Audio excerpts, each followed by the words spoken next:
शेर के साथ अपनी बात शुरू करना चाहता हूं।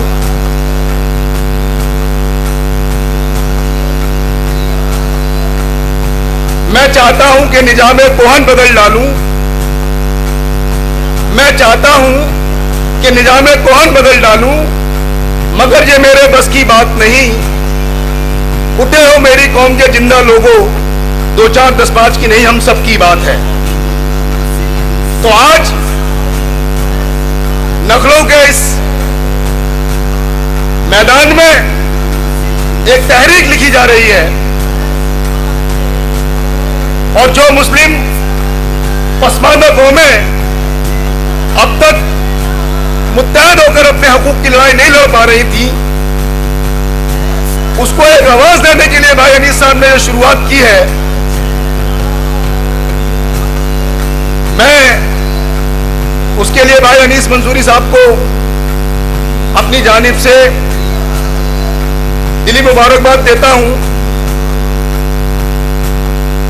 साथियों, इन 64 साल की आजादी में जितनी भी सरकारें आई, उन्होंने इस हिंदुस्तान के मुसलमानों के साथ और खास तौर पर पसमानदा समाज के लोगों के साथ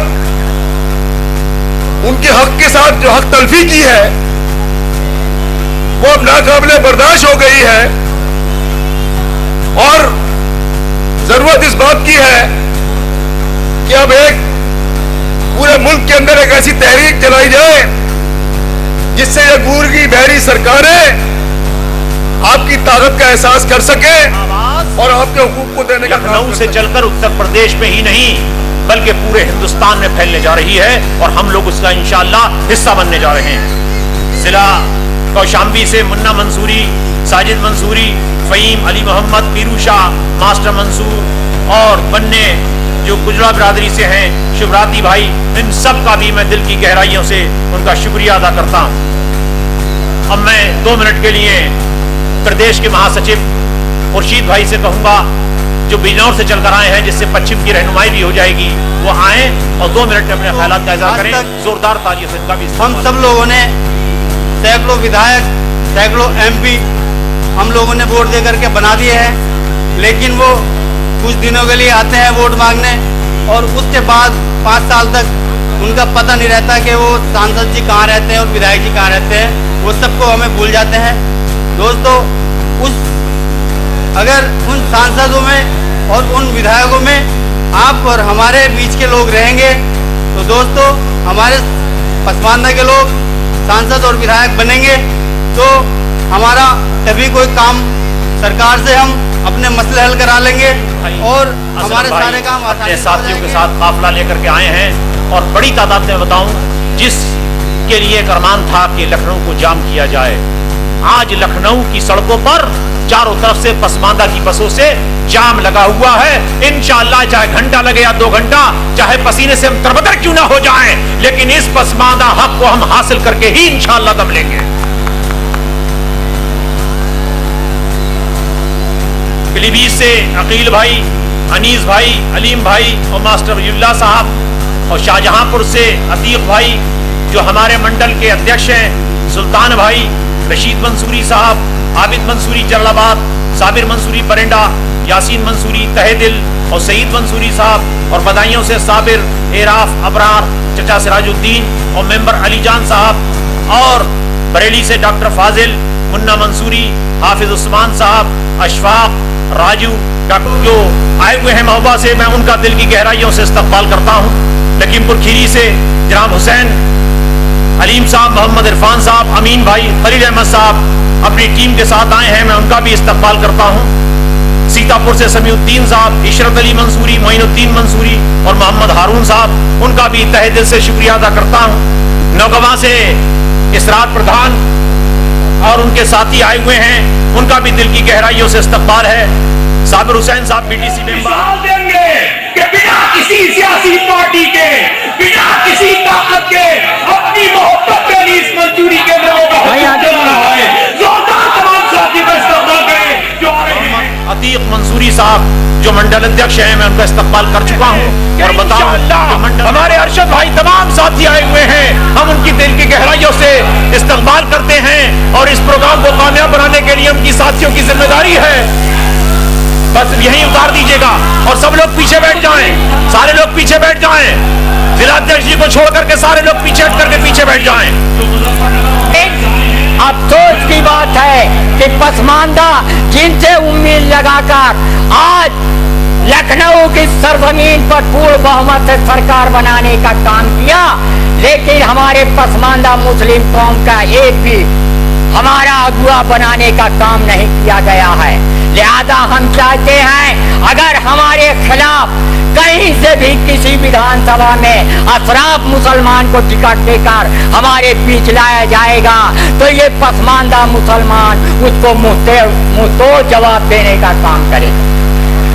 अनीस मंसूरी भाई आज जिस तरीके से हम लोगों को राह दिखलाएंगे, हम उस राह पर चलने की का फैसला करके यहाँ से जाएंगे। बिस्मिल्लाहिर्रहमानिर्रहीम। आज़ादी के बाद से आज तक ये बहुत बड़ा अलमिया, बहुत बड़ा धोखा है और बहुत बड़ी मिल्लत की कमजोरी है कि हमारे जितने भी मजहबी रहनुमा थे, जो सियासी रहनुमा हैं, अब तक सियासी बाजीगरों की डोलियां सजाते रहे। कांग्रेस ने जो कुछ दिया पंडितों को दिया, अपर क्लास को दिया। बीजेपी आई, उसने अपने अफराद को हस्बे हैसियत मौका दिया। मुलायम सिंह जी आए, उन्होंने यादों को उठाया, कितना उठाया आप हजरात जानते हैं।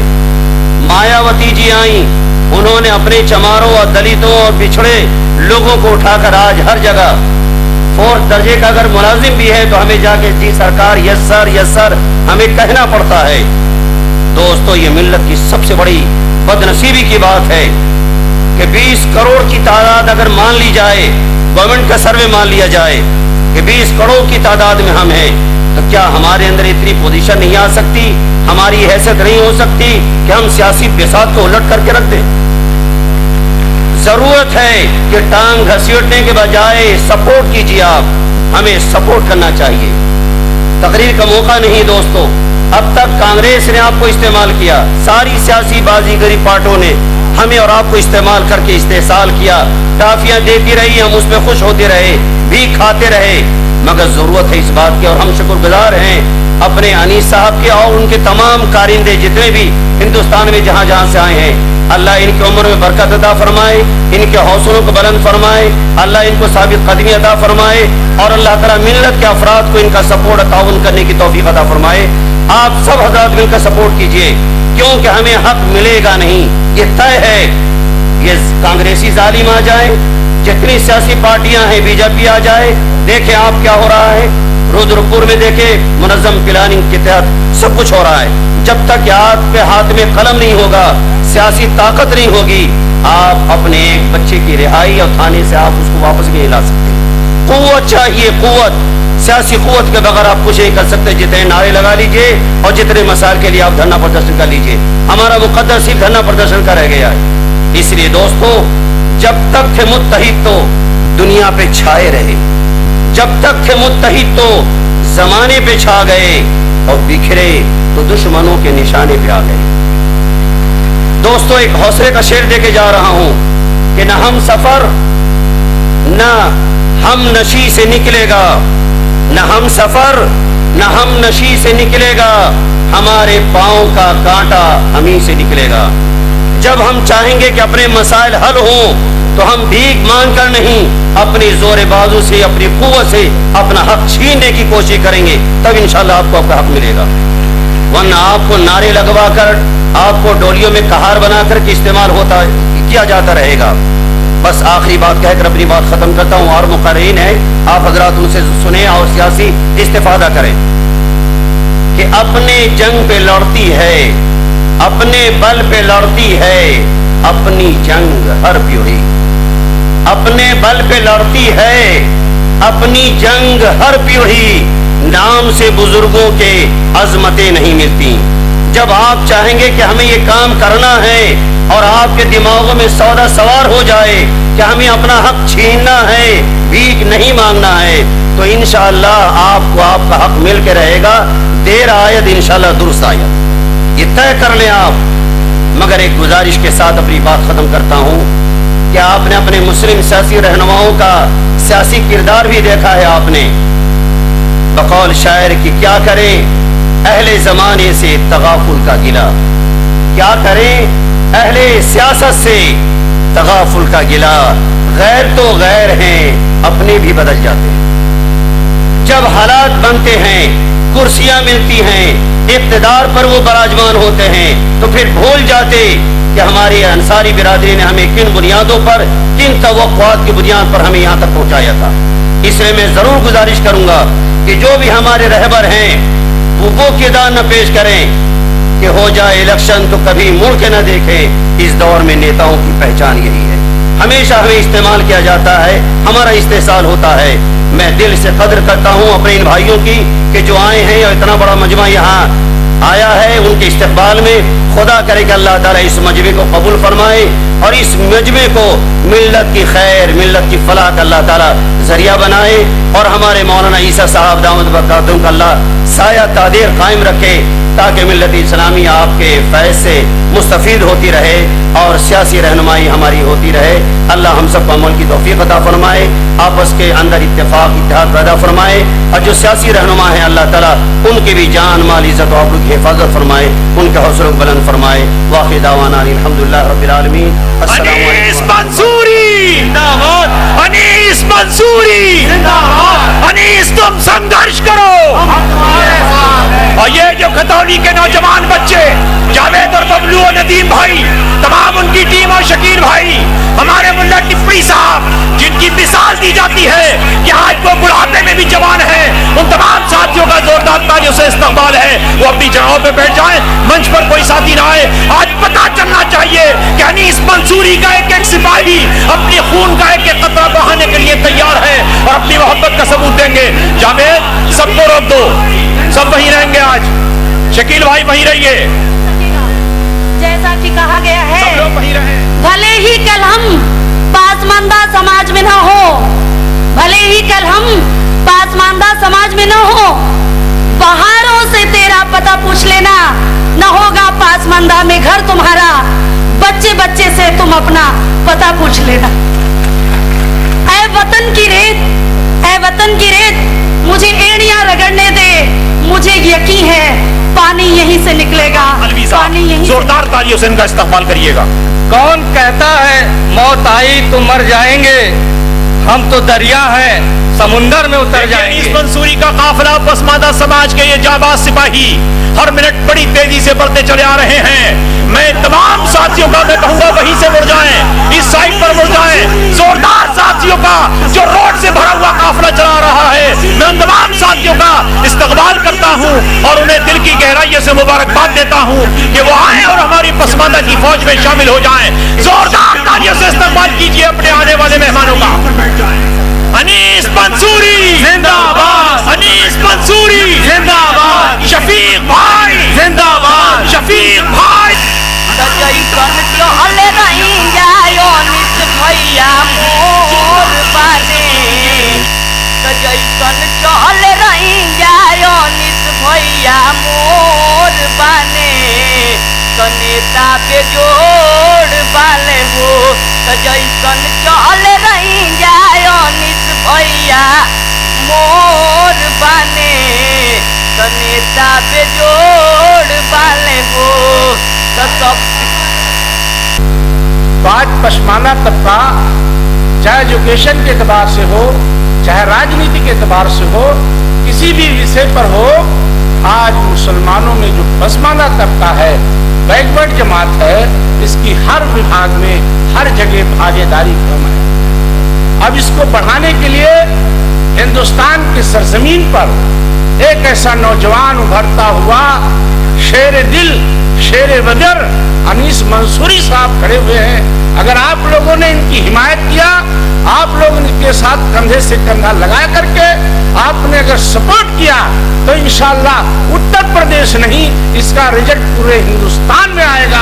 और आप देखेंगे कि आपका जो हक है, आपकी जो हक की लड़ाई है, जो हुकूमतें दबा देती हैं, इंशाअल्लाह ये नौजवान, ये शेरे बबर, ये हिंदुस्तान के जो आपने एक ऐसा नेता चुना है, एक ऐसा नेता पैदा कर दिया है, इंशाअल्लाह ये लड़ाई लड़ेगा और कोई छुपाने से छुपने वाली नहीं रहे। मेरे दोस्तों, और उन्होंने ये ठाना कि हमें गुलामी की जिंदगी बसर करनी नहीं है, बल्कि सुल्तान टीपू के लबो लहजे में जब ये कहा कि गीदड़ की 100 साल जिंदगी से शेर की एक दिन की जिंदगी बेहतर है, जब इस बात पर अमल किया और अपनी आवाज को बुलंद किया तो इस हिंदुस्तान के रहने वाले लोगों को मालूम है वो गोरा अंग्रेज जो तन का गोरा था और मन का काला था, उसे हिंदुस्तान को छोड़ के जाना पड़ा। लेकिन याद रखिएगा, हिंदुस्तान को आजाद कराना कोई ऐसे खेल नहीं था। हिंदुस्तान की आजादी में अपने नौजवानों को कुर्बान करना पड़ा। हिंदुस्तान की आजादी में अपनी औरतों को बेवा करना पड़ा। हिंदुस्तान की आजादी में हमने अपनी गर्दनों को कटाया है। चुनांचे आज आप जिस आवाज को लेकर उठे हैं और बुलंद हुए हैं, इस आवाज को लेकर चलेंगे। आपको अपना पित्ता पानी करना पड़ेगा, आपको कुर्बानी देनी पड़ेगी। जब तक आप इस अज़्म को लेकर नहीं उठेंगे, अपने इरादे में मुस्तहकम नहीं होंगे, उस वक्त तक आपका हक सही मानों में नहीं मिलेगा। बस इन्हीं बातों के साथ आप तमाम हजरात को मुबारकबाद पेश करता हूँ। स्टेज पे तमाम जिम्मेदार लोग मौजूद हैं, हम सब के सरपरस्त और हमारे हर दिल अजीज मोहतरम अनवार उर्फ अन्नू साहब जो गद्दी बिरादरी के जिम्मेदार हैं, मेरे बड़े भाई रफीक साहब भी स्टेज पे तशरीफ फरमा है। ये तमाम लोग इस काफिले के साथ जुड़ गए हैं। ये वो नाव है जो साहिल पे जाकर दम है। बस खुदा मेरे अजीजों, आज इतनी बड़ी तादाद में लोग उनकी आवाज पर आए हैं और मैं उस मेवाती समाज से जुड़ा हुआ फर्द, इस मुल्क के सदर बड़े भाई अनीस मंसूरी साहब को ये बता देना चाहता हूं कि ये वो मेवाती समाज है जो बड़ी तादाद में लोग आए हैं। मैं उनका खैर मकदम करते हुए और अनीस मंसूरी साहब को ये बताना चाहता हूं कि ये वही मेवाती समाज है, ये वही मेवाती कौम है कि जब हिंदुस्तान आजाद हो रहा था तो चंपारण के अधिवेशन में महात्मा गांधी ने इसी कौम के रास्ता देने का मतलब है कि खुद आगे बढ़े। रास्ता देने का मतलब है कि खुद आगे बढ़े। हर एक जुल्म को बेजान कर दिया जाए, चलो के जंग का ऐलान कर दिया जाए। शीशे के बदल मंसूरी साहब की कारें और बसों का काफिला आ रहा है। आप लोग जगह खाली करके इस साइड पे आ जाएं। जल्दी से मोहम्मद साजिद मंसूरी चौधरी साजिद साहब विधानसभा खतौली के अध्यक्ष हैं, सिर्फ 2 मिनट अपनी बात कहेंगे, जल्दी से आ जाएं। 150 कारें और 700 का गाड़ियों का काफिला आ रहा है। आप इस साइड पर मेरी बाएं हाथ पर आ जाइए, मेरे बाएं हाथ पर आप लोग आ जाइए, मेरे बाएं हाथ पर आ जाए, आपको जगह देते जाएं। और आप ये जो हुजूम आ रहा है, मेरी दरखास्त है कि उनके साथ 700 गाड़ियों का काफिला है, आप बाएं हाथ पर आ जाइए। ये घोसी समाज के जाबाज सिपाही आ रहे हैं, मेरी दरखास्त है कि आप लोग बाएं हाथ पर इस साइड पर आ जाइए, उधर मत आइए, मंच के ऊपर, मंच की तरफ आ जाइए। अकबर अली अंसारी साहब का राष्ट्रीय उपाध्यक्ष एवं प्रदेश अध्यक्ष उत्तर प्रदेश और यहाँ बैठे मंच पर तमाम हजरात का और मैदान में आए हुए सभी छोटे बड़े बुजुर्ग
रैली जिंदाबाद। जिंदाबाद जिंदाबाद। जोरदार तालियों से इस्तकबाल कीजिए अनीस मंसूरी और उनके साथियों का। अनीस मंसूरी जिंदाबाद। अनीस मंसूरी जिंदाबाद। पसमानदा समाज जिंदाबाद। वसीम रायनी जिंदाबाद। मुख्तार मंसूरी जिंदाबाद। अब्दुल जलील भाई जिंदाबाद। अकबर अली अंसारी जिंदाबाद। असद धोबी जिंदाबाद। अन्नू भाई जिंदाबाद। पसमानदा समाज जिंदाबाद। अनीस मंसूरी जिंदाबाद। अनीस तुम संघर्ष करो, हम तुम्हारे साथ हैं। अनीस तुम संघर्ष करो, हम तुम्हारे साथ हैं। अनीस तुम संघर्ष करो। हम तुम्हारे साथ हैं। दौलत खोसी, दौलत खोसी। जिंदाबाद जिंदाबाद। मैंने आपसे कहा था कि हमारा पावर हाउस आ गया। पसामत तबके के लोग कितने हैं तो पता ही चला, कुल 7 या 8। 121 जो है उन लोगों के हैं टिकट जो हमेशा हम पर रहनुमाई करते रहे, हमारी जो है हमारे वजीफों की, हमारी नौकरियों को खाते रहे और हम पर जुल्म कबूई करते रहे। हर पार्टी के अंदर हमारी नुमाइंदगी करने वाला कोई नहीं, हमारा कोई जो है ग्राम पंचायत में कोई नहीं, हमारा नगर पंचायत में कोई नहीं, हमारे सूबे में कोई नुमाइंदगी करने वाला नहीं। तो आज जो है, आज एक रोशनी लेकर के हमारे अनीस मंसूरी साहब जो खड़े हुए हैं और जिन्होंने हमको एक जिंदगी दी, एक रोशनी दी। हिंदुस्तान के अंदर एक पैगाम जाएगा, बिना किसी सियासी पार्टी के, बिना किसी दलाल के, बिना किसी मालदार की मदद के, गरीबों की दुआओं से, अनीस मंसूरी की कोशिशों से यह साबित हो गया कि जब गरीब इंसान दिल से दुआ करता है तो अर्श आज़म हिल जाता है और ऐसा सैलाब इंसानों का इकट्ठा होता है जैसे आज झूलेलाल पार्क में इकट्ठा हुआ है। मेरे साथी जो आ रहे हैं, मेरी दरखास्त से हाथ जोड़ करके मेरे बाएं हाथ पर आ जाएं। ऐसी लौट जाइए, आप लौट करके मेरी बाएं हाथ पर आ जाएं, बाएं हाथ पर चले जाइए। आप लोग बाएं हाथ पर आइए।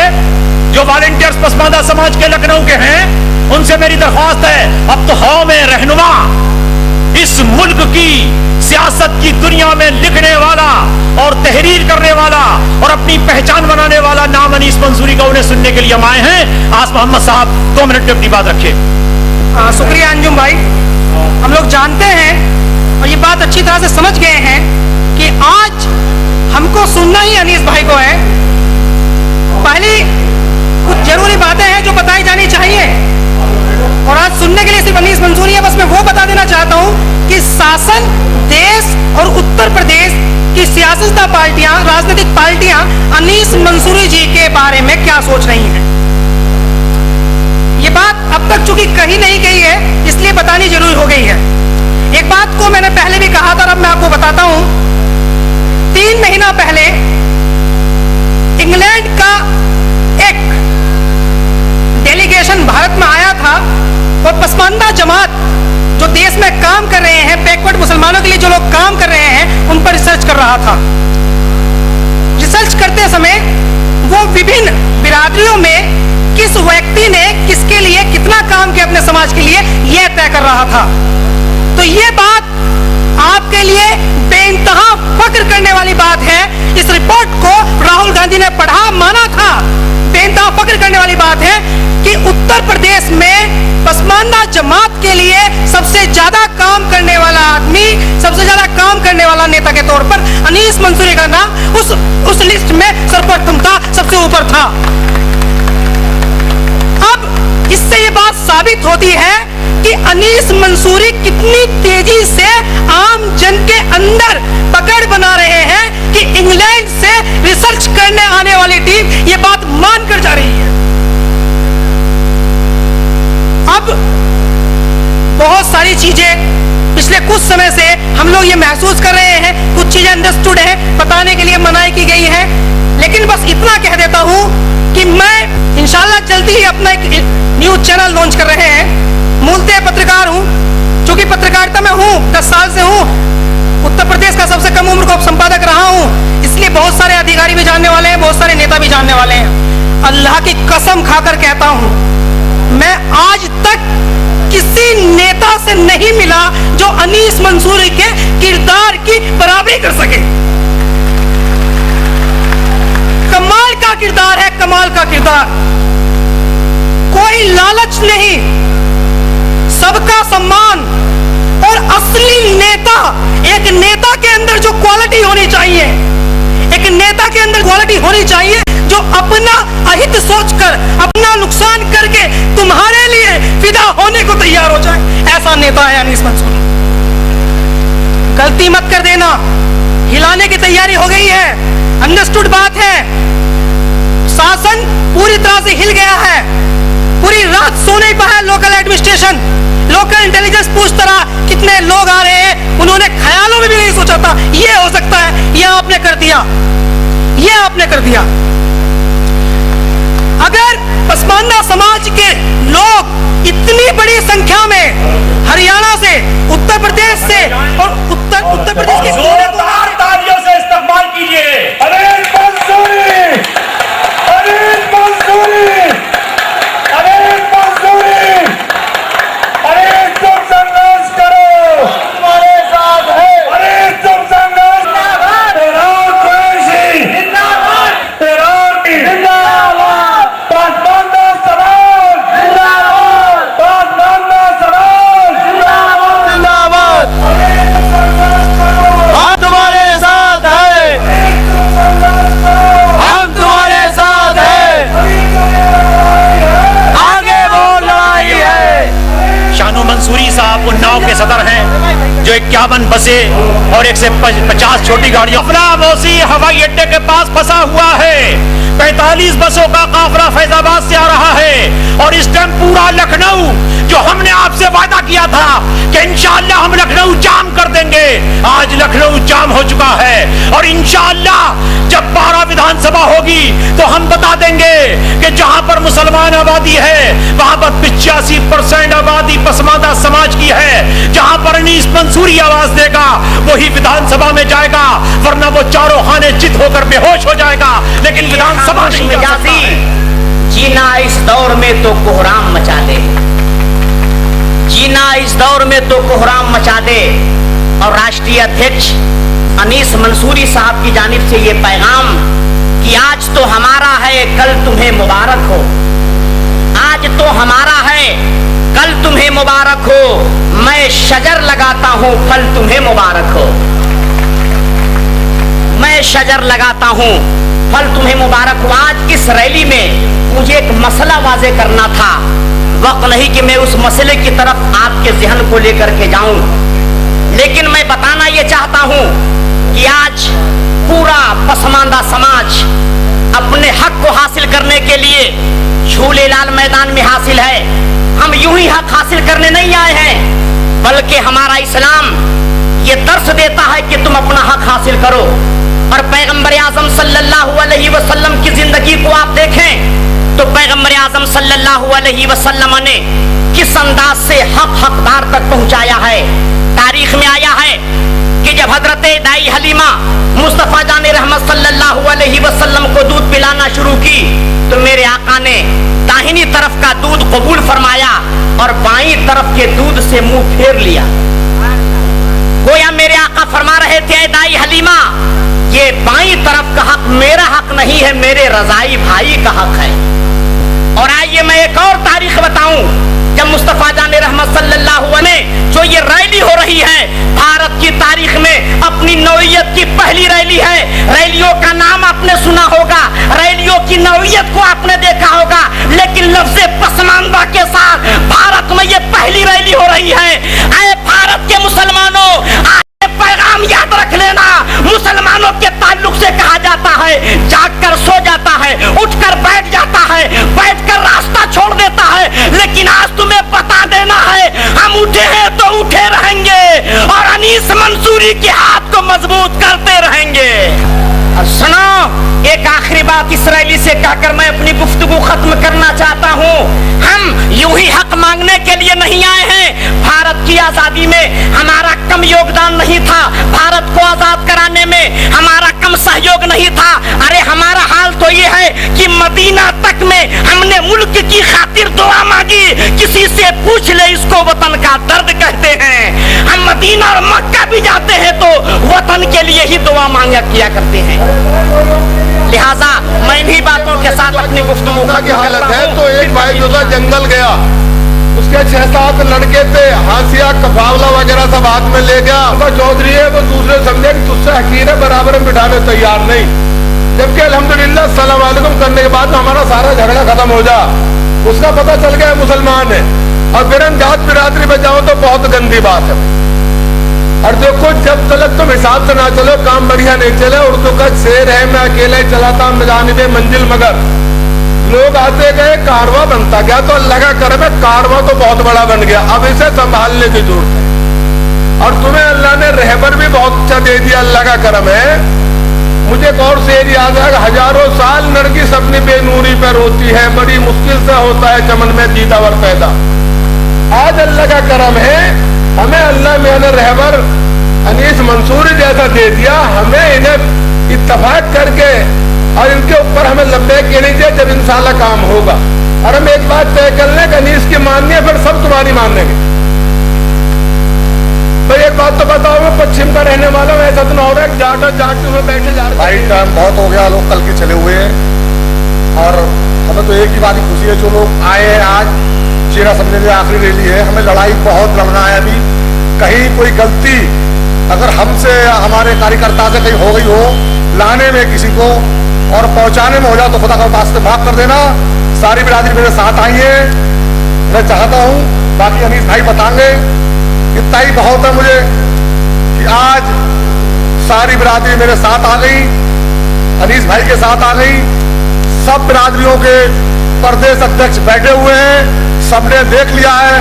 अब किसी बहकावे में ना आए कि अनीस मंसूरी नेता है, ऐसा कुछ नहीं है। अनीस मंसूरी के साथ प्रदेश अध्यक्ष आप लोगों के सामने मौजूद बैठे हुए हैं, सारी तारीख गवाह है, देख लें आप लोग। जो लोग आपको गुमराह कर रहे हैं कि अनीस मंसूरी ऐसा कुछ नहीं है। सारे बिरादरी के नेता आज में मंच पर विराजमान हैं, आप देख सकते हैं खड़े होकर। ऐसा कुछ नहीं करा अनीस मंसूरी ने। जो लोग बदनाम करने की कोशिश कर रहे हैं, इस बात को ध्यान रखने की जरूरत है आपको। सारे जैसा मैं अध्यक्ष हूं, वैसे अकबर अली अंसारी अध्यक्ष है, वैसे कुरैशी समाज के अध्यक्ष बैठे, सारे समाज के लोग अध्यक्ष बैठे हैं। मैं तो चाहता हूं कि नेता तो एक ही को बनना है। मैं तो इन नेता को चाहता हूं, आज कहता हूं चाहे बुरा लगे। अरे जो तो भोले वाली जनता है, आज तक 64 साल से सबने पटाया है। अगर जिस दिन तुम पट गए उस दिन सारी जनता पट जाएगी। अगर जिस दिन तुम एक हो गए, मैं अल्लाह का वास्ता देकर कहता हूं आपसे कि जनता तो भोली है, इस जनता को सबने लूटा है। अगर तुम अपने खुदा के वास्ते अगर तुम एक हो गए तो मैं दावा करता हूं आपसे कि हमारी जो भोली जनता है सब एक है।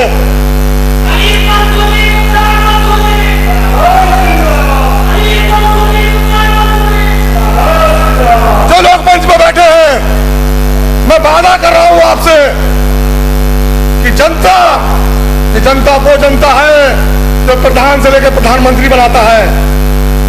कि जनता तो आज तुम्हारे साथ हो गई। मैं तुम्हें खुदा का वास्ता देता हूं, लाल बत्ती छोड़ देना, रुपए छोड़ देना, पैसा छोड़ देना, पसमाना समाज को बेचने का काम मत कर देना। ये बड़े अरमान लेके आई है कि 64 साल तक हमें लोगों ने ठगा है। ऐसा ना हो कि जय ब्रदर भी हमें ठग ले। तो मैं कहता हूं इनसे, मैं अल्लाह का वास्ता देता हूं इन लोगों को जो लोग मंच में बैठे हुए हैं। आज जनता से कोई शिकायत नहीं है कि जनता ने अपना वादा पूरा करके दिखा दिया।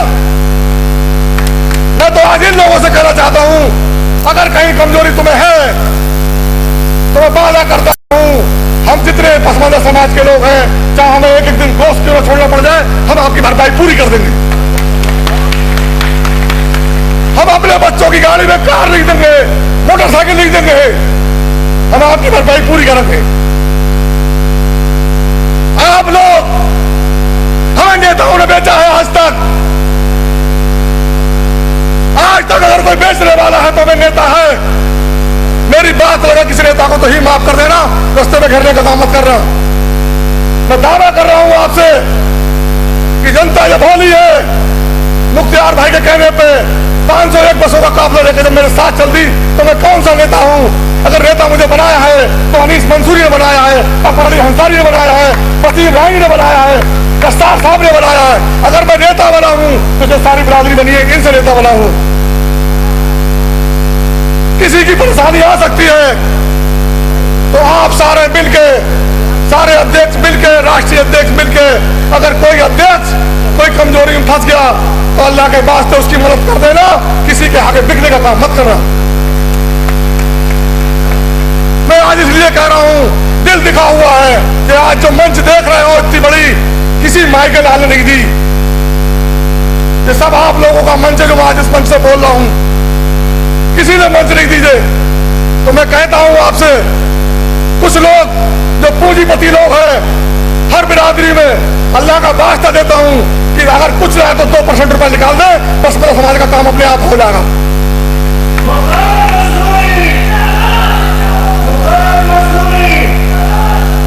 हमारी बिरादरी के जो गुनहगार हैं, मैं आज कहता हूं पसमाना समाज के बिरादरी लोगों से, अगर हमें पीछे धकेलने वाले हैं तो खुद हमारी बिरादरी के हैं, क्योंकि जो कुछ पैसे वाले हैं न तुझे पैसा दे रहे हैं न चलने का संग काम कर रहे हैं। अगर जिस दिन ये पैसा दे देंगे और संग चलने का काम कर लेंगे, इंशाल्लाह बेड़ा पार हो जाएगा। अस्सलाम वालेकुम। बहुत बहुत शुक्रिया। पसमानदा के राष्ट्रीय उपाध्यक्ष और ऑल इंडिया मंसूरी समाज के प्रदेश अध्यक्ष आपको खिताब कर रहे थे। इसी कड़ी में सिर्फ 2 मिनट का वक्त मैं दे रहा हूं अकबर अली अंसारी साहब को।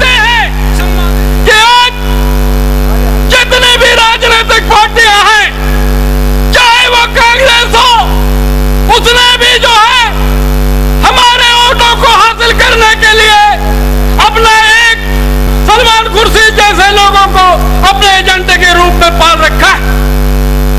भारतीय जनता पार्टी ने मुख्तार अब्बास नकवी जैसे लोगों को रखा है। समाजवादी पार्टी ने आजम खान जैसे लोगों को एजेंडे के रूप में रखा है। तो उसके पीछे बहुजन समाज पार्टी नहीं है, उसने भी जसीमुद्दीन सिद्दीकी को अपना एजेंडा बना के रखा है। हम देख रहे हैं कि ये जितनी भी राजनीतिक पार्टियां हैं, आज तक हमारे दबे कुचले पसमानदा मुस्लिम समाज को इस्तेहसाल करने का काम किया है। ये तमाम देखते हुए चुनाव में जब ये लोग जाते हैं, मुसलमानों का रहनुमा जिनका नाम हमने बताया है, मुस्लिम रहनुमा बन करके जाते हैं, और जब चुनाव चला जाता है और सीट पा जाते हैं तो ये दिखाई नहीं पड़ते। आज कितने कत्लेआम हो रहे हैं, कितने जुल्म सितम यहाँ पर हो रहे हैं, कोई दिखाई नहीं पड़ रहा है। आज हम मुबारकबाद भाई अनीस मंसूरी को देते हैं कि उन्होंने आज मुस्लिम समाज के 36 पसमानदा मुस्लिम समाज के 36 बिरादरियों को एक मंच पर ला करके खड़ा कर दिया है। मैं तुम मुबारकबाद देता हूं। और हम ज्यादा न बोल करके, क्योंकि यहाँ पर दूर दूर से लोग आए हैं और आपको जिसको सुनना, हमको तो पूरे प्रदेश में आप लोगों ने सुना, लेकिन हमारा जो राष्ट्र का रहनुमा है भाई अनीस मंसूरी को आपको सुनना है। इसलिए आप तमाम लोगों को शुक्रिया अदा करते हुए, धन्यवाद देते हुए मैं अपनी बातों को यहीं से समाप्त। एक और शख्सियत को मुझे बुलाना था, लेकिन मैं माफी चाहूंगा। वो थे प्रधान खलील अंसारी साहब, जो बेचे भाई के साथ आए हैं। मैं उन्हें जरूर बुलाता, लेकिन हालात और वक्त की मजबूरी के तहत मैं उन्हें बुलाने से मजबूर हूँ। जिसके रायनी साहब को मैं दावत दे रहा हूँ कि वो आए और अपने ख्यालात का इजहार फरमाएं। वसीम रायनी साहब जो प्रदेश के मुखिया हैं, उनकी राजधानी प्रोग्राम हो रहा है, जोरदार तालियों से इस्तकबाल कीजिएगा वसीम रायनी साहब का।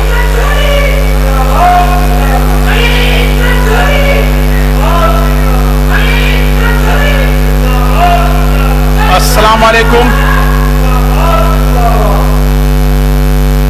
मंच पे बैठे हुए सभी राष्ट्रीय प्रदेश कमेटी के लोगों को बहुत बहुत मुबारकबाद। उत्तर प्रदेश से कोने कोने से आए हुए हमारे पसमानदा भाई, हमारी बहनें, माएँ, सभी को बहुत बहुत मुबारकबाद इस बात की कि लखनऊ में आज पहली बार 63 साल आजाद हो गए इस देश को, पसमानदा मुस्लिम समाज एक साथ एक मंच पे आज इकट्ठा है। ये बहुत संघर्ष की बात है और बहुत गौरव की बात है।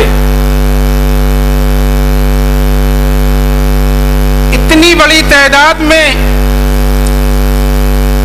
पसमानदा मुस्लिम समाज इकट्ठा होना उत्तर प्रदेश की राजधानी लखनऊ में एक तहलके जैसा हुआ है।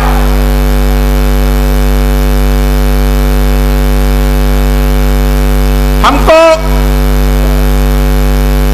आप सभी भाइयों से ये गुजारिश करनी है कि पसमानदा मुस्लिम समाज में ये 36 बिरादरियों को एक साथ रखने का मतलब है कि हम सब पांचों उंगली एक मुट्ठी, अगर हम लोग एक साथ अगर इसी तरीके से रहे तो इंशाअल्लाह 2012 में हमको एक बहुत बड़ी कामयाबी हासिल होगी। हमको सिर्फ इस्तेमाल किया जाता है। चुनाव आया, जज्बातों में हमको घुमाया जाता है, उसके बाद हमारा वोट लेकर के हमें ही यूज करके फेंक दिया जाता है। कभी हमको इस लायक ही नहीं समझा कि हम भी कहीं काम आ सकेंगे। पर दोस्तों, आज ये हमारा अपना मंच है, अपना स्टेज है, इस पे हम अपनी बात खुद कर सकते हैं, क्योंकि हमारा कभी स्टेज और मंच कभी हुआ ही नहीं, क्योंकि हम लोगों को कभी बोलने का मौका ही नहीं मिला। तो भाइयों, आप सभी लोग ये जानते होंगे कि आज सब हम लोग यहाँ पे क्यों इकट्ठा हुए हैं, इसका मकसद क्या है, ये पूरी डिटेल में हमारे राष्ट्रीय अध्यक्ष अनीस भाई आपको पूरी तरीके से बताएंगे कि पसमानदा का उद्देश्य क्या है। और मैं राइनी समाज से ताल्लुक रखता हूं। मैं अपने राइन भाइयों को एक खास बात कहना चाहता हूं, क्योंकि हमारे राइन भाइयों में आपस में कभी एक ही नहीं रहा। भाइयों, इसी तरीके से हमने ये सोचा कि जब हमारे अनीस भाई अपनी कौम के लिए, अपने मंसूरी भाइयों के लिए दिन रात एक किया, एक करने के बाद में उन्होंने दिखा दिया कि मंसूरी समाज पूरे प्रदेश के, पूरे हिंदुस्तान में एक मंच पे आ गया। तो हमने भी सोचा क्यों न अपने राइन भाइयों को भी एक साथ जोड़ करके एक मंच पे ले आए, और ये ताकत पसमानदा के साथ ही मिल सकती है, हम लोगों को अकेले नहीं मिल सकती।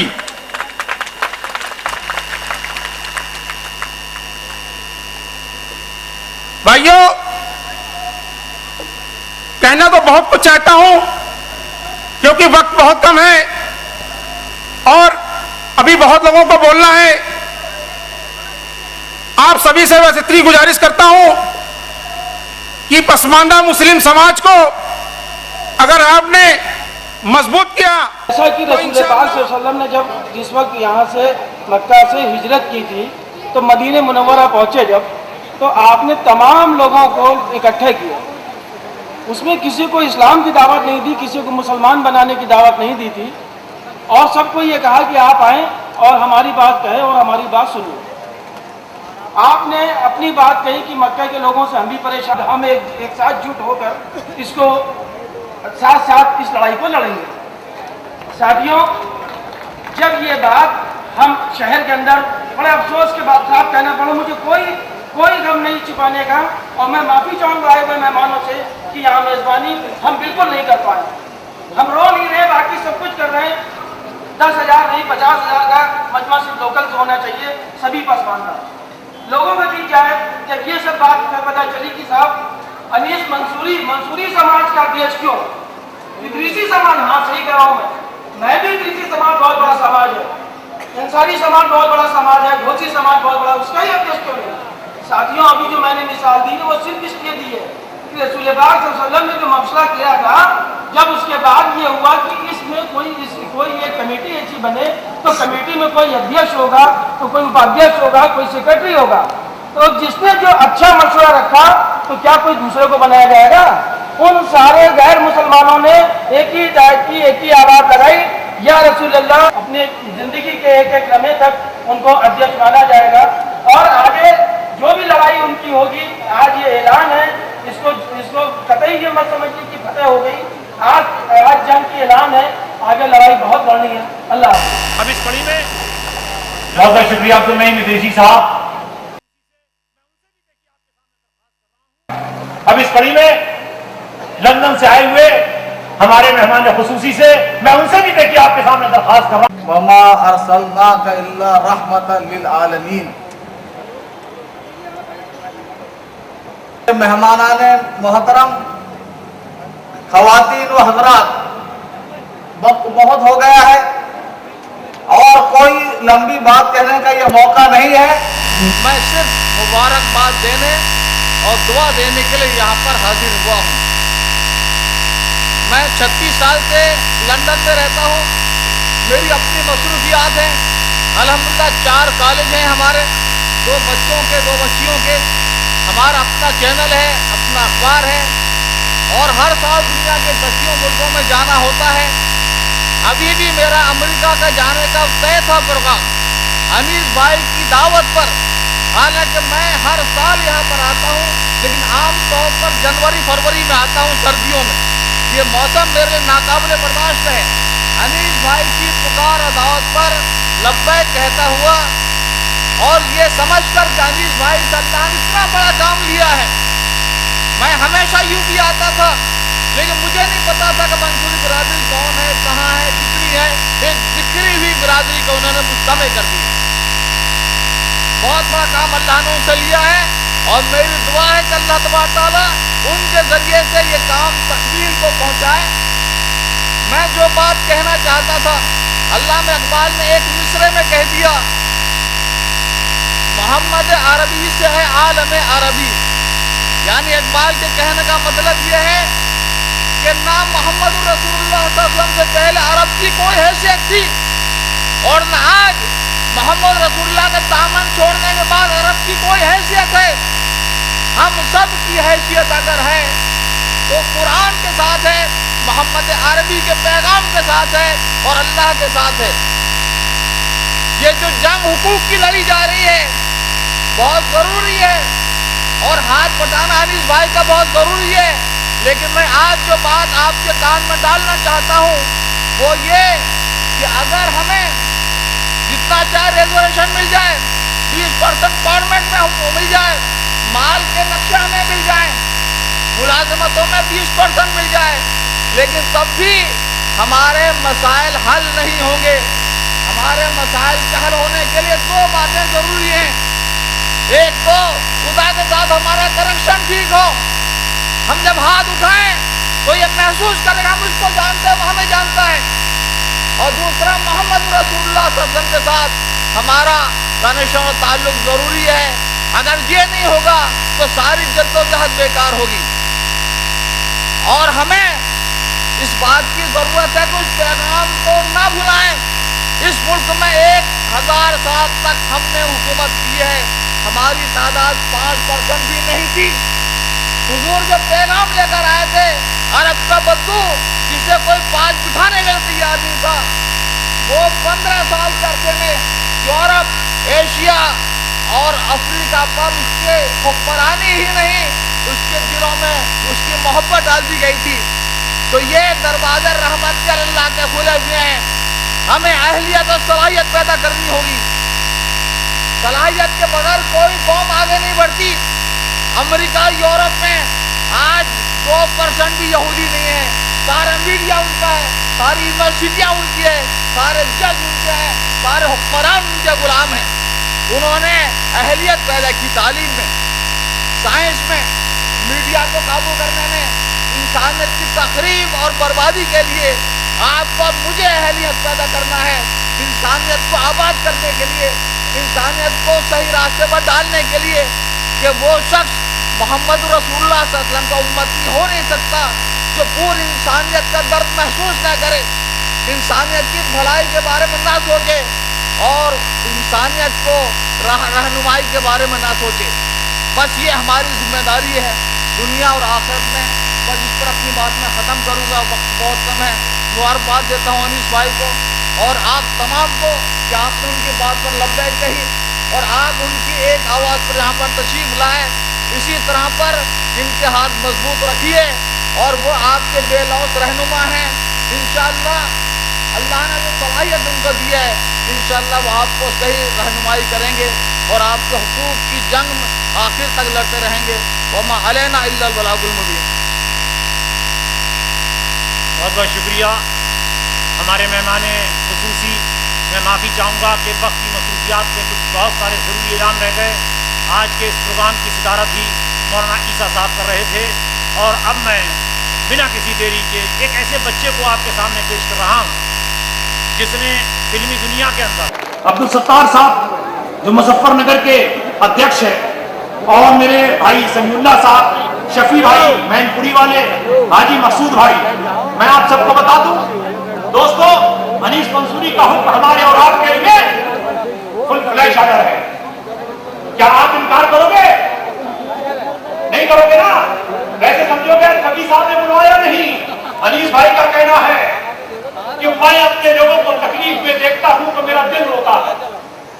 ये भूखे प्यासे लोग जो सुबह से और रातों से चलकर और पूरा दिन चलकर सफर करके यहाँ आए हैं, के अतराफ के अंदर चारों से फंसी हुई हैं, जो इंशाल्लाह बहुत जल्दी, और मैं तो ये कहता हूँ प्रोग्राम के खात्मे तक अनीस मंसूरी के शहदाइयों का ये हजूम आता रहेगा और ये पूरी दुनिया को मैसेज देता रहेगा और हिंदुस्तान की सियासत को बताता रहेगा। सारे जहां से अच्छा हिंदोसिता हमारा, जो मैंने अपनी आवाज में आपको सुनाने की कोशिश कर रहा हूं।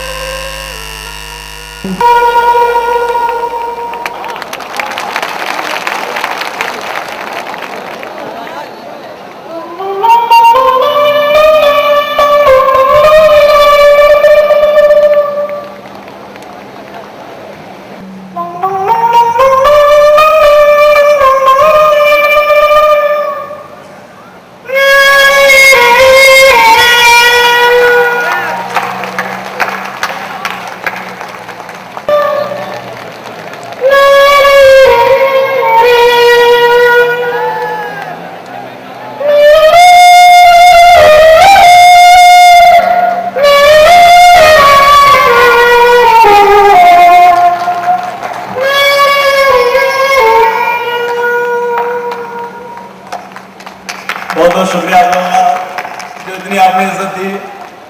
पीछे खड़ा था सैफ अली खान। वाह वाह, व्हाट इज दिस? अभी मैंने तुझे कहां धक्का दिया है? अभी धक्का पीछे से आया, पीछे देख, पीछे खड़ा था राना पाटा का। एक भगवान का मैंने धक्का नहीं दिया, तुझे बता रहा हूं मैं ऐसे काम में जो मैं किसी को धक्का दूं और मैं इस तरह की पार्टी से मैं किसी को धक्का दूं। हमारे यहाँ की जो पार्टी होती है मंसूरी पार्टी होती है, हम लोग किसी को धक्के नहीं देते। हाँ, जो अपनी मर्जी से आना चाहता उसे लेते हैं। आओ प्यार से आओ मेरे भाइयों और जुड़ जाओ मेरे साथ। पीछे खड़े होते राजकुमार। राजकुमार कहता है बरबुरदार, हमारे ऐसे शौक नहीं जो हम और पार्टी की तरह धक्के दें। रही बात धक्के की, तो धक्का पीछे किसी पार्टी से आया है। हाँ, हम मंसूरी पार्टी से हैं और अगर अब किसी धक्का आया, ना लाइन रहेगी ना धक्का रहेगा। उसके पीछे खड़ा हमारी फिल्म आते बहुत पुराना ही ओम प्रकाश जी। अल्लाह की कसम मैंने धक्का नहीं मारा भाई, मैं धक्का नहीं मारा। अल्लाह की कसम मैंने आज तक किसी को धक्का नहीं मारा। मैं तो बड़ा परेशान इंसान हूँ। मैं जहाँ भी काम करता हूँ मुझे पैसा नहीं मिलता है। मैं और पार्टियों में काम कर करके थक गया हूँ। भाई मुझे कोई ऐसी पार्टी दिलवा दो जहाँ मेरे बच्चे लिख पड़ जाए। मैं तो कमा के थक गया हूँ। तो पीछे होगा प्रेसपुरी, बेवकूफो, उल्लू के बच्चे, बेवकूफ मत बन, अगर समझदारी है तो मंसूरी पार्टी में आ जा और पसमंदा समाज के साथ जुड़ जा। तूने परेशानी उठाई लेकिन तेरे बच्चे नहीं उठाएंगे।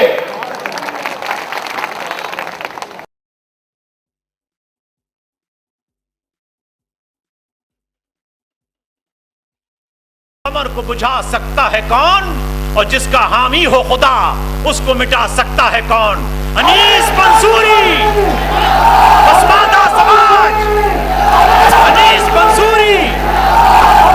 अब आपके दरमियान में जिनको सुनने के लिए हम और आप बेचैन थे, वो शख्सियत हमारे दरमियान में आ चुकी है जिनको हम और आप अनीस मंसूरी के नाम से जानते हैं, जो पसमानदा समाज के लिए आज पूरे हिंदुस्तान में एक पहचान बन चुकी है। जोरदार तालियों से इस्तकबाल कीजिए अनीस मंसूरी साहब का। अनीस मंसूरी, अनीस मंसूरी, पसमानदा समाज जिंदाबाद। अनीस तुम संघर्ष करो, अनीस तुम संघर्ष करो, तुम्हारे साथ अनीस मंसूरी, पसमानदा समाज जिंदाबाद, पसमानदा समाज जिंदाबाद। अनीस तुम संघर्ष करो, तुम्हारे साथ अनीस मंसूरी, अनीस मंसूरी। आज उत्तर प्रदेश की राजधानी लखनऊ में पसमानदा मुस्लिम समाज का पसमानदा अधिकार सम्मेलन हो रहा है और इस सम्मेलन में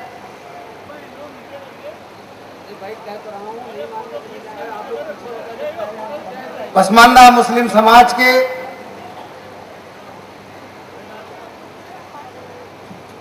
वरिष्ठ राष्ट्रीय उपाध्यक्ष भाई मुख्तार मंसूरी साहब, जो आंवला बरेली से ताल्लुक रखते हैं। आपने पश्चिमी उत्तर प्रदेश से सैकड़ों बस लाने का काम किया है।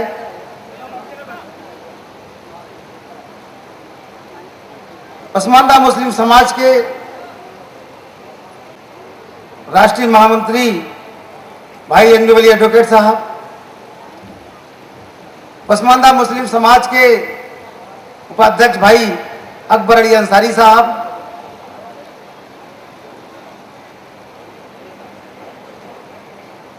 नौजवान साथी, नौजवानों की दिलों की धड़कन भाई वसीम रानी साहब,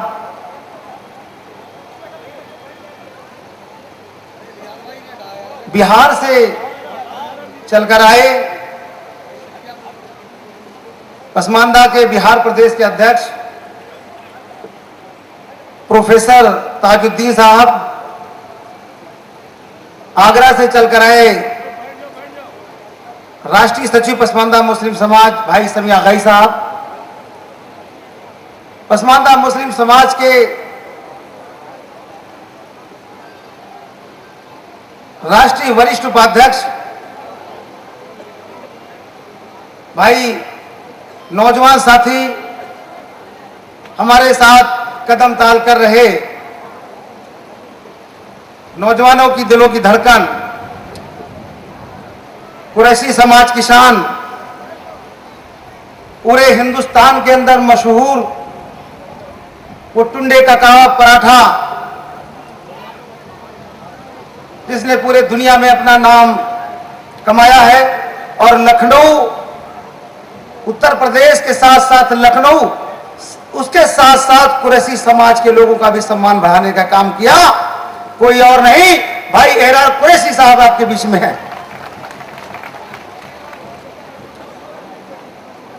आज हिंदुस्तान नहीं, लंदन से चलकर आए, एक आवाज पर अपने सारे प्रोग्राम कैंसिल करने वाले, इतने बिजी लाइफ में, इतने व्यस्तता के बावजूद जैसे ही पसमानदा अधिकार सम्मेलन की बात सुने, एक सेकंड नहीं लगा, मौलाना लियाज साहब से बोल दिया कि मौलाना लियाज साहब, पसमानदा के लिए प्रोग्राम क्या, ये जान भी कुर्बान है। ऐसे शख्स, आज ऐसी शख्सियत, अजीम शख्सियत हमारे बीच में तशरीफ फरमा है, जिनको आपने मुझसे पेशतर बहुत थोड़ी सी गुफ्तगू सुनी।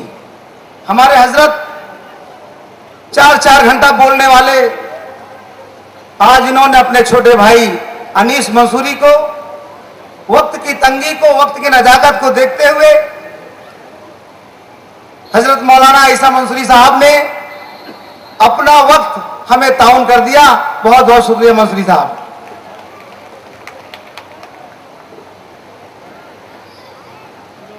दिल्ली से चलकर आए भाई नदीम मंसूरी साहब, जिन्होंने अभी अपने कला से आप लोगों का मन मोहने का काम किया।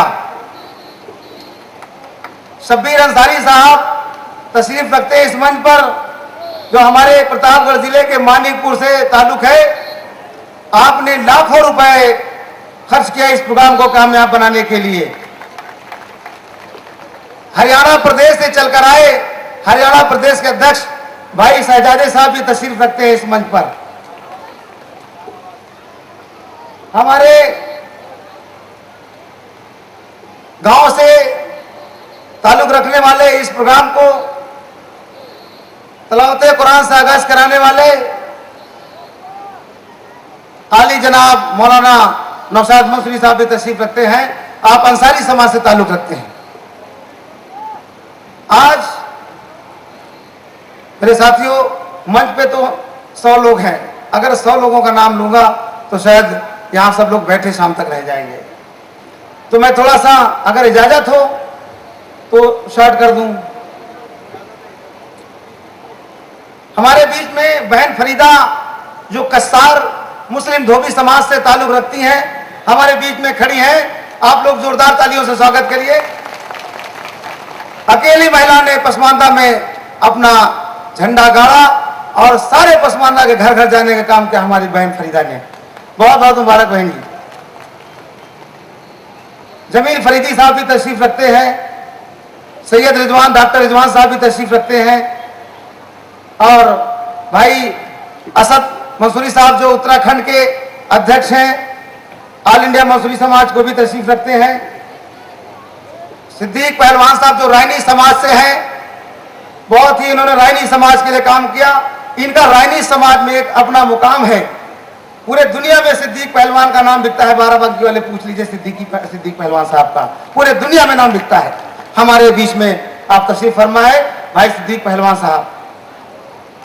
जमील फरीदी साहब भी मुस्लिम हलवाई समाज से ताल्लुक रखते हैं।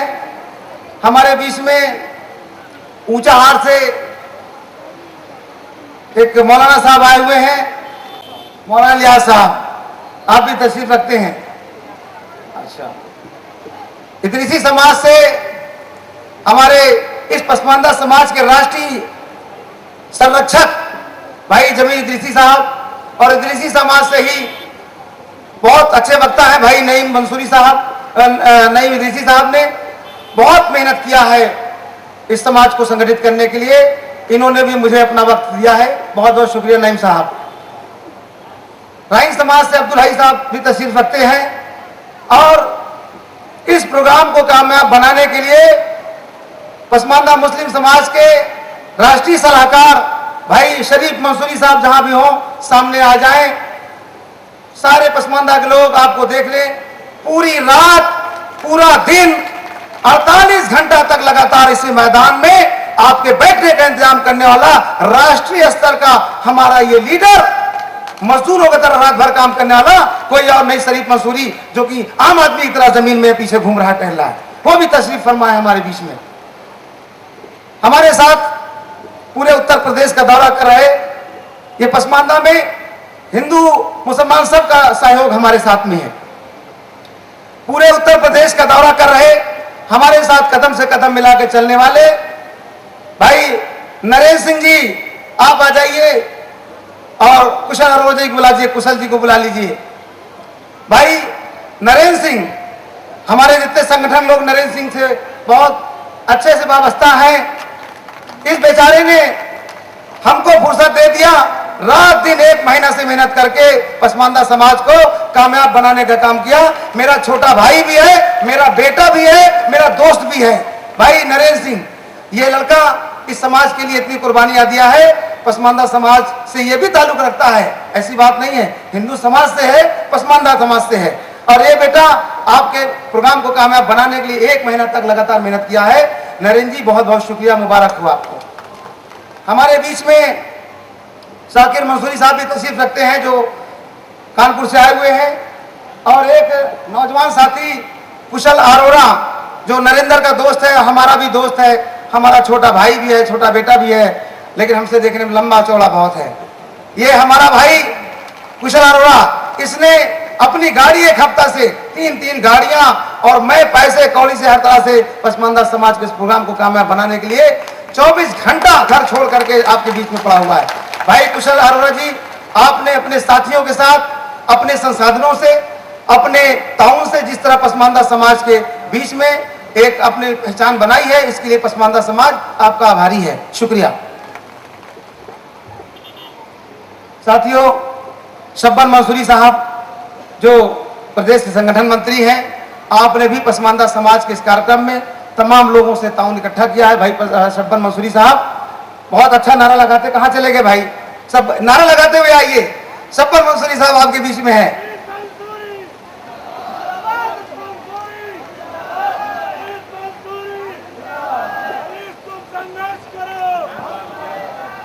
गद्दी समाज से बड़े कर्रे नेता, हमारे बड़े भाई भी हैं। आपने आपको खूब हंसाया, लेकिन उसको हंसी मत समझिएगा। इनके हंसी के पीछे पसमानदा के तमाम मसाइल छुपे होते हैं। ये जो बात हंसी में कहते हैं, ये मत समझना कि अन्नू भाई आपका एंटरटेन करते हैं। इनकी बातों में पसमानदा के तमाम मसाइल छुपे होते हैं। भाई अनवर अहमद अन्नू साहब जो गद्दी समाज के प्रदेश अध्यक्ष है और हमारे उत्तर प्रदेश के भी उपाध्यक्ष हैं, भाई अनवर गद्दी साहब, जो शाह अलवी समाज जिसे मुस्लिम में फकीर समाज कहा जाता है, फकीर समाज को उस गजर से हटाने के लिए हम लोगों ने काफी मेहनत शुरू कर दिया है कि शाह अलवी लिखा जाए उनके सर्टिफिकेट में। हमारे साथ ख्वाजा अजीजुर रहमान शाह साहब भी तशरीफ रखते हैं। जबरदस्त जोरदार तालियों से इनका स्वागत होना चाहिए। और मेरे साथियों, मंच पर बैठे, और एक बात मैं बता दूं, ठंड प्रदेश से आए, शिमला से आए हमारे इकबाल कॉन्ट्रैक्टर साहब भी तशरीफ रखते हैं अपने साथियों के साथ में। शिमला से आप तशरीफ रखते हैं। इसी तरह से मध्य प्रदेश से भी अलीम साहब आए हुए हैं, वो भी मंच पर तशरीफ रखते हैं। दोस्तों, तमाम उत्तर प्रदेश के अलावा आए हुए तमाम हम मेहमानों का तहे दिल से खैर मकदम करते हैं।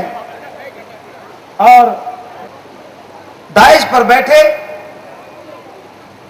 सभी मुअज्जिज़ हजरात, सम्मानी हजरात,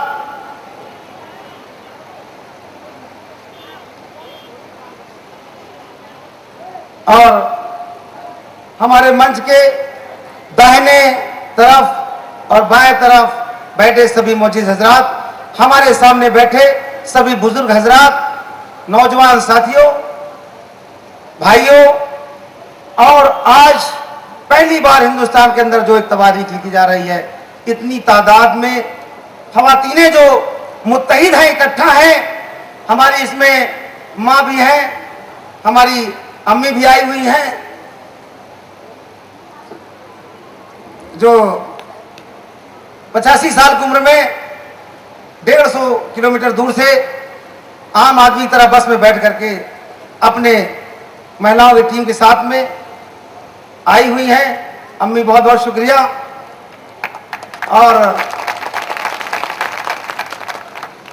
हमारे बीच में जिस तरह से महिलाओं ने, मस्तूरात ने पसमानदा समाज के लिए अपना घर द्वार बच्चा छोड़ करके 500-400 किलोमीटर का सफर करके आप लोग आई, बहुत बहुत शुक्रिया।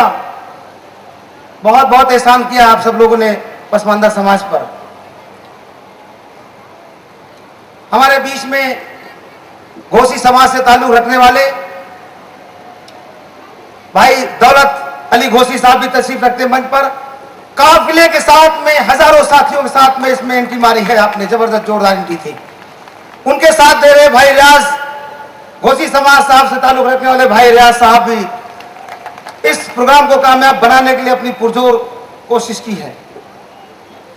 साथियों, अब मसले की बात हो जाए। जो भी हजरात इस प्रोग्राम में शिरकत कर रहे हैं, मंच पर बैठे हैं, जिनका नाम हम नहीं ले सके, जिनका तारुफ नहीं करा सके, उनसे हम माफी चाहते हैं। वक्त के नजाकत को देखते हुए, तंगी को देखते हुए हम आप सभी से माफी चाहते हैं, माजरत चाहते हैं। इस प्रोग्राम को करोड़ों, लाखों करोड़ों तक पहुंचाने वाले हमारे मीडिया के, इलेक्ट्रॉनिक और प्रिंट मीडिया के हजरात,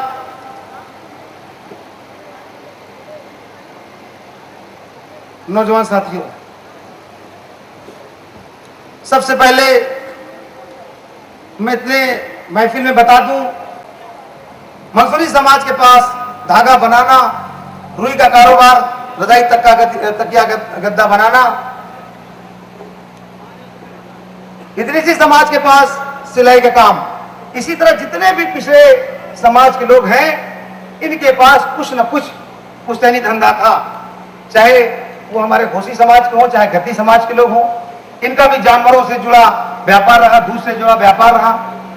इसी तरह 36 लोग हैं, मैं कितने लोगों का नाम लूं कि 36 लोग हैं जो परेशानी के दौर से सबसे ज्यादा पामाल हो गए, खत्म हो गए। लेकिन सरकार में बैठे हमारे मुस्लिम समाज के बड़े नेता हमारे इस पसमानदगी को, हमारे इस गुर्बत, पिछड़े समाज के लोगों का पुश्तैनी धंधा इनके हाथों से निकला, तो ये सरकार में बैठ करके हमें गुलाम बना करके हमारे अधिकार हक को ये खुद हड़प जाते रहे। हम मानते हैं कि इस दौर में जो आधुनिक युग है, मशीनों का आलम है, हम मशीनों के विरोधी नहीं हैं। मशीनें होना चाहिए कि 40% इस फैक्ट्री में अंसारी समाज का आदमी काम करे, बाकी 60 में दूसरे लोग करेंगे। उसी प्रकार हमारे रायनी समाज की समस्या थी, वो हुकूमत से में क्यों आए? वो इसलिए आए कि उस समाज के अंदर राजनीतिक चेतना आ गई, उस बिरादरी के अंदर सियासी शौक पैदा हो गया। उसने अपना एक पेशवा माना, अपना एक लीडर माना और उस लीडर के पीछे चलने का काम किया। इसीलिए वो आज हुकूमत में हुक्मरान बन बैठे। दूसरे नंबर पर दलित समाज के लोग, उनके अंदर राजनीतिक चेतना आई, वो भी मुत्तहिद हो गए, संगठित हो गए, इकट्ठा हो गए। इकट्ठा होकर के अपने लीडर की बात मान लिए, सारे भेदभाव को, सारी बातों को, सारे मसाइल को दफ्न करके, आंख बंद करके अपने नेता के पीछे चलने का काम किया। उनके नेता ने अपने लोगों से जब कहा, दिन को रात कहा, उनके नेता ने जब दिन को रात कहा, तो उनके समाज के लोगों ने उसे रात ही कहा। उनके समाज के लोगों ने रात को दिन कहा, तो उनके समाज के लोगों ने ही दिन कहा। यह अपने नेता में आस्था निष्ठा की बात है कि आपके समाज के अंदर ऐसे ही निष्ठा आनी चाहिए कि जब वो हल करने की कवायद शुरू की, बंद करा दूं भाई, ठीक है। तो साथियों, आप लोगों को बता दूं कि आज यहां पर हम कोई फैसला या भाषणबाजी करने नहीं आए हैं, क्योंकि हमारी ताकत को ये सियासी लोग समझते नहीं हैं। हमारी ताकत को हमारे बीच में लीडरशिप न होने के कारण ये 15% तबके के मुसलमान, उनमें से जो 3% 2% के लोग हैं, वो मुसलमान हमें इस्तेमाल करके फायदा उठाया, और अपर कास्ट में जो 15% के मुसलमान हैं उनमें भी लगभग 13% पसमानदा तत्व के लोग हैं। अगर ये मुस्लिम लीडर उन 13% मुसलमानों के लिए कुछ कर दिया होता तो ये माना जाता कि मुसलमान तरक्की के रास्ते पर है। उन्होंने उनके लिए भी कुछ नहीं किया। जब उन लोगों ने अपने लोगों के लिए कुछ नहीं किया तो हमारे लिए क्यों करते? आप सभी लोग संगठित होकर के अपने हक और अधिकार को मांगने के लिए, उसकी लड़ाई लड़ने के लिए एक प्लेटफॉर्म पे आ गए हैं। सारे सियासी हलके में खलबली मची हुई है, सारे नेता परेशान हो गए हैं कि ये क्या हो रहा है भाई। उत्तर प्रदेश के अंदर ये कौन सा करिश्मा शुरू हो गया अचानक, पसमानदा किस बिल से निकल के आ गया। ये चर्चा शुरू हो गई है पसमानदा समाज की, जो हमें पूछते नहीं थे, जिन्होंने हमें गुलामी की जंजीर में जकड़ा हुआ था, सबसे ज्यादा बेचैनी उनके अंदर आई है। जो लोग बैठ करके हमारे पसमानदा के हक को मारते रहे, उनके हुकूक को डसते रहे, उनके अंदर ज्यादा खलबली मची हुई है। उसका नमूना यह है कि उत्तर प्रदेश सरकार में काबीना मंत्री के रूप में 14 विभाग लिए बैठे माननीय नसीमुद्दीन सिद्दीकी जी ने इस प्रोग्राम को कामयाब ना हो, इसके लिए कोई कोर कसर उन्होंने नहीं छोड़ा है। सरकारी मशीनरी का जबरदस्त इस्तेमाल किया है। मैं जानता हूं कि शासन की तरफ से ऐसे कोई ऑर्डर्स नहीं रहे होंगे, जो कि शासन समझता है, सरकार समझती है कि ये पसमानदा समाज एक सामाजिक संगठन है, अपने लोगों को संगठित करके अपने अधिकार की बात करते हैं, उसमें उन्हें क्या दिक्कत है। हम कोई यहां किसी नेता के खिलाफ बिल्कुल फूकने नहीं बैठे हैं। हम तो अपने हक और अधिकार की लड़ाई लड़ने के लिए, आंदोलन तैयार करने के लिए यहां आए हैं। माननीय नसीमुद्दीन सिद्दीकी ने आज जो ये हरकत की है, उत्तर प्रदेश में दूसरे नंबर के नेता, उत्तर प्रदेश के मुसलमानों ने विश्वास जताया, उम्मीदें रखी, उनके आंखों में तमाम सपने तैरे कि भाई नसीमुद्दीन सिद्दीकी बहुजन समाज पार्टी में रह करके मुसलमानों को कुछ भला करेंगे। लेकिन नसीमुद्दीन सिद्दीकी साहब ने एक भी मुसलमान का भला नहीं किया, और इसको उत्तर प्रदेश के मुख्यमंत्री बहन कुमारी मायावती जी को समझना चाहिए कि आपके बीच में जनाधार विहीन 14 विभाग लेकर बैठा नेता एक भी मुसलमान उसके पीछे नहीं है। आज इस भीड़ को देख करके उन्हें आभास हो जाएगा कि नसीमुद्दीन सिद्दीकी की मुसलमानों के बीच में हैसियत क्या है।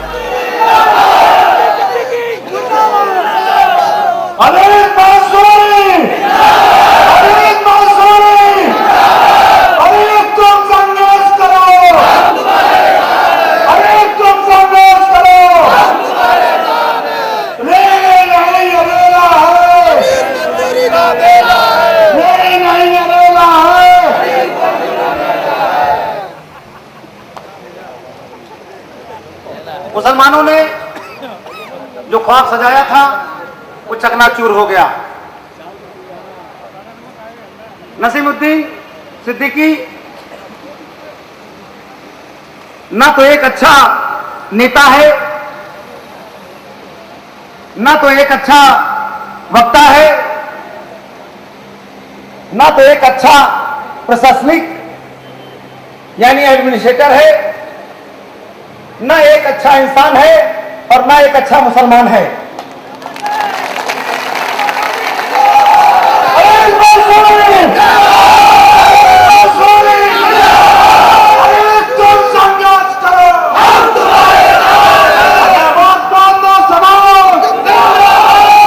अगर माननीय नसीमुद्दीन सिद्दीकी के अंदर जरा सी मुसलमानियत होती तो उत्तर प्रदेश के अंदर 1 लाख के नाम पे भर्ती जो जबरदस्त ऐतिहासिक भर्ती हुई है, उस भर्ती में आप इतिहास उठा के देख लीजिए कि पूछता हूं मैं नसीमुद्दीन सिद्दीकी साहब से कि आप जवाब दे दीजिए कि कितने मुसलमानों को आपने नौकरियां दी हैं।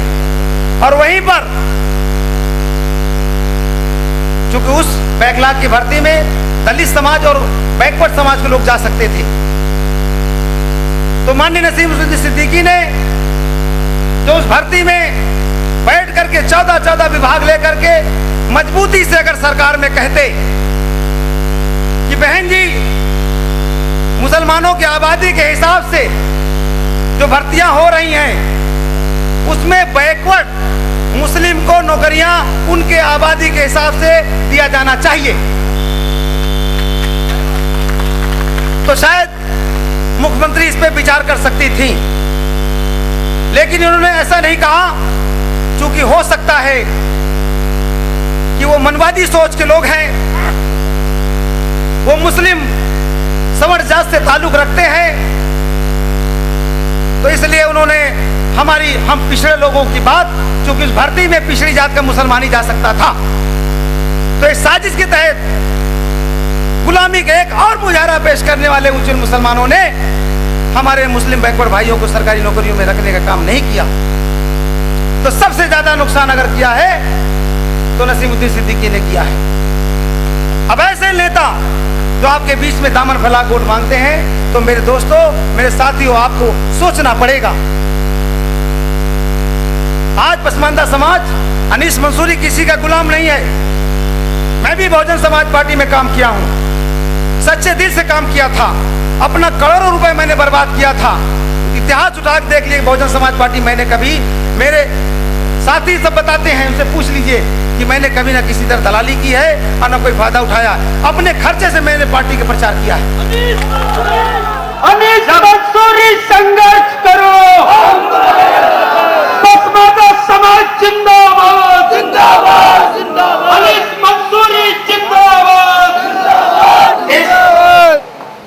इस लीडर को पिछड़े मुसलमान से बड़ी दिक्कत है, बड़ी परेशानी है पिछड़ी जात के मुसलमानों से, लेकिन अपर कास्ट के मुसलमानों से भी दिक्कत है। इसलिए कि बहुजन समाज पार्टी में एक भी मुसलमान वो नहीं दिखना चाहता कि एक भी मुसलमान लीडर उसमें दिख जाए। पिछलक्कू तो चाहता है लेकिन मुसलमान लीडर नहीं चाहता उसमें, इसलिए हमारा सबसे ज्यादा नुकसान हुआ है। कमोबेश सभी राजनीतिक दल का यही हाल है। समाजवादी पार्टी भी दूध की धुली नहीं है, वहां भी मुस्लिम बड़े लीडर बैठे हुए हैं, वो लोग भी मनवादी सोच के लोग हैं। उसी तरह कांग्रेस पार्टी में भी सलमान खुर्शीद जैसे लोग बैठे हुए हैं, वो भी मनवादी सोच के लोग हैं। इन लोगों पर अब पसमानदा तबके का मुसलमान अपना विश्वास करना खत्म कर दिया है कि अब इन पे अब विश्वास करने वाला नहीं है। अरे एक दिन होता, 2 दिन होता, 3 दिन होता, अरे मेरे दोस्तों, आपका 63 सालों तक किया इन मुसलमानों ने। हमेशा अपने परिवारवाद और खानदान को बढ़ावा देने वाले ये मुस्लिम लीडर हम पसमानदा मुसलमानों के हितैषी कभी नहीं हो सकती।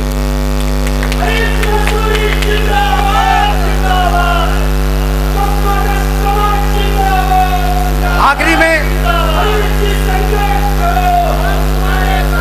मैं बस 10 मिनट आपके बीच में रहना चाहूंगा कि सभी सियासी पार्टियों में बैठे बड़े मुस्लिम लीडरों ने हमारे हक और हुकूक को मारा है। अब हम लोगों ने उनमें विश्वास करना बंद कर दिया है। मैं बताता चलूं कि जो हमारे 11 सूत्री मांग पत्र हैं, 11 सूत्री मांग पत्र में सबसे पहले रखा गया है कि धारा 341 बहाल होना चाहिए। बहुत से हमारे लोग नहीं समझ पा रहे होंगे कि धारा 341 क्या है। कानून में, संविधान में अनुच्छेद 341 के अंतर्गत 1935 से 1950 तक दलित मुसलमानों को हिंदू दलितों के बराबर आरक्षण का लाभ मिलता था। यानी जो हमारे दलित मुसलमान थे, जैसे हमारे बीच में अरशद कस्सार साहब धोबी समाज से बैठे हैं, और मुस्लिम मोची हुए, मुस्लिम मेतर हुए, इसी तरह जो हमारे मुसलमान भाइयों में सबसे निचले तबके में गुर्बत में जी रहे थे, उनको 1935 से 1950 तक आरक्षण का लाभ मिलता था। ये ऐसा क्यों हुआ कि पहले हम सब हिंदू थे, लेकिन जब हिंदू समाज में वहां पर छुआछूत की तमाम ऐसी व्यवस्थाएं थी, ऊंच नीच की भावनाएं थी, हम लोग वहां से परेशान होकर के ये देखा इस्लाम धर्म एक ऐसा धर्म है जहां पर ना कोई छोटा है, ना कोई बड़ा है, ना कोई ऊंच है, ना कोई नीच है। हम लोगों ने अपना मजहब बदल दिया कि चलिए मुसलमान हो जाते हैं। हमारे लोग इस्लाम धर्म कबूल कर लिए। जब यहाँ आए तो उस वक्त देखा कि जो लोग अपना मजहब बदल करके आए हैं, इनके हालात बड़े बुरे हैं। हिंदू दलितों के बराबर उन्हें आरक्षण की श्रेणी में रखा गया, उन्हें आरक्षण का लाभ मिलना शुरू हो गया और वो लोग उसका फायदा उठाते रहे 1935 से 1950 तक। जैसे ही ये देश आजाद हुआ, ये पंडित जवाहरलाल नेहरू एंड कंपनी के लोगों ने सबसे पहले मुसलमानों को अपना मुंह करने वाला बनाने का काम किया। इन्होंने सोचा कि देश की आजादी की लड़ाई में मुसलमानों ने बड़ी कुर्बानियां दी हैं और इनकी 1935 से 1950 तक आरक्षण के लाभ की वजह से अब इनकी सभी क्षेत्रों में भागीदारी 33% हो गई है। यानी जिस दफ्तर में 100 लोग होंगे उसमें 33 मुसलमान था जब देश आजाद हुआ। एक गहरी साजिश के तहत कांग्रेस पार्टी ने हमारे लोगों के साथ नाइंसाफी करते हुए उस वक्त जो पिछलग्गू मुस्लिम लीडर थे उनको इस्तेमाल किया और उनसे लिखवा लिया। हमारे उन मुस्लिम लीडरों ने लिख दिया और लिखवा लिया कि हाँ, मुसलमानों के अंदर इन भावना आ रही है, इसे दलितों के बराबर आरक्षण की श्रेणी में रखा जाए। दर्द हमारा था, फैसला करने वाले आप कौन होते थे, लेकिन हमारे लोग आवाज नहीं बुलंद कर पाए। उन्होंने लिखवा करके राष्ट्रपति द्वारा एक अध्यादेश जारी करा करके जिस धारा के अंतर्गत हमें वो सुविधाएं मिलती थी बंद हो गई और हमारे लोग उसी दिन से उनको दलितों को बराबर आरक्षण का लाभ मिलना बंद हो गया। एक जवाहरलाल नेहरू ने एक साजिश भी की थी और कहा कि अगर जो मुसलमान हिंदू धर्म अख्तियार कर लेगा उसे आरक्षण का लाभ मिलेगा। तो एक तरह से मुसलमानों के अंदर धर्म परिवर्तन की साजिश भी थी, धर्म बदलने का एक सिस्टम भी बनाया था कि मुसलमान आरक्षण के लाभ में अपना मजहब फिर बदल देगा।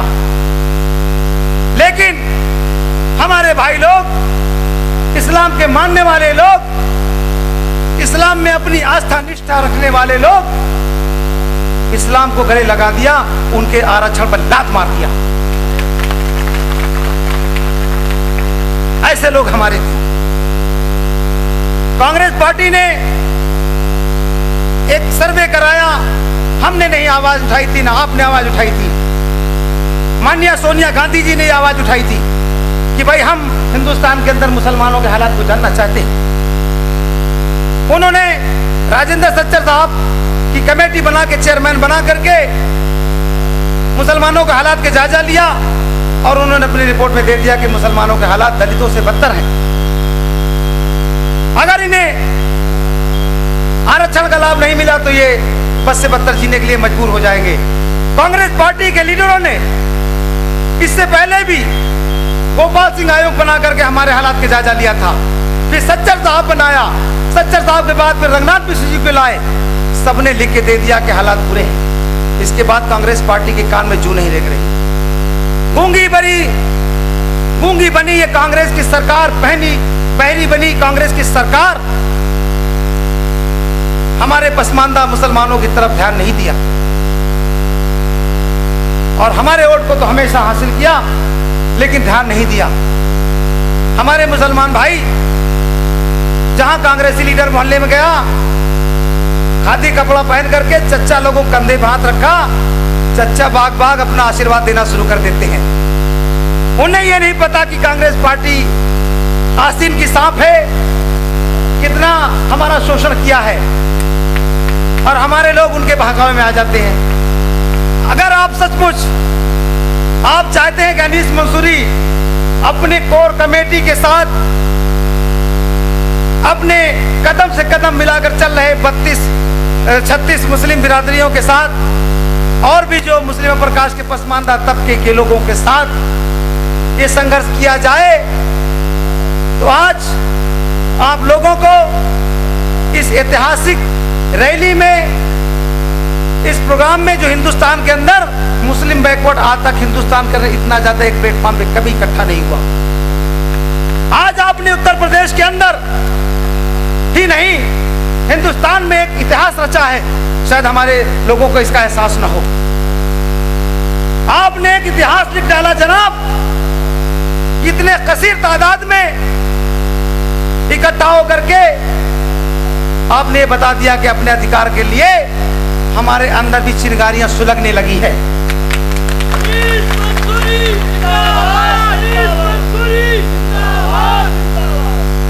आज यहां ना कोई विधायक है, ना कोई एमपी है, ना कोई लीडर है।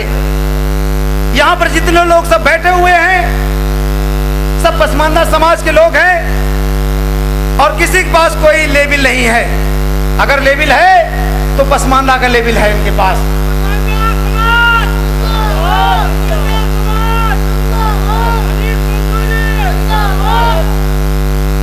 पसमानदा का लेबिल है।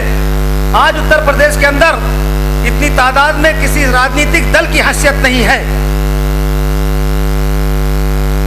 पैसे के बल पर, संसाधन के बल पर तो तमाम गांव से मजदूर तबका अपने होने वाले विधायक जी, मौजूदा विधायक जी, ट्रैक्टर से, बस से भर भर करके पैसा के बल पर आदमी तो ला सकते हैं।